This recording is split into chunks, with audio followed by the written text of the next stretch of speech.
അഷ്റഫുൽ ഖൽഖ് സ്വല്ലല്ലാഹു അലൈഹി വസല്ലം തങ്ങൾ ഇതിന് പേരിട്ട് വിളിച്ചിരിക്കുന്ന പേര് തന്നെ ഉമ്മുൽ ഖബായിസ് എന്നാണ്.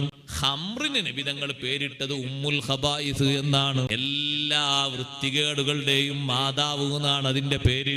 ഇജ്തനിബൂ ഉമ്മുൽ ഖബായിസ്.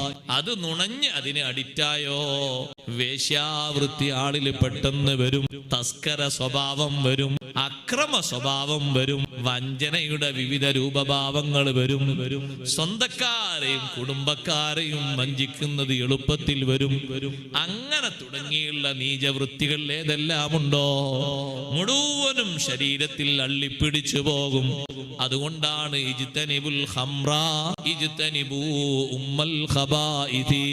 എല്ലാ വൃത്തികളുടെയും മാതാവായ ഖംറിനെ വർജിക്കണേ എന്ന് നബി സല്ലല്ലാഹു അലൈഹി വസല്ലം പ്രത്യേകം ഓർമ്മപ്പെടുത്താനുള്ള കാരണം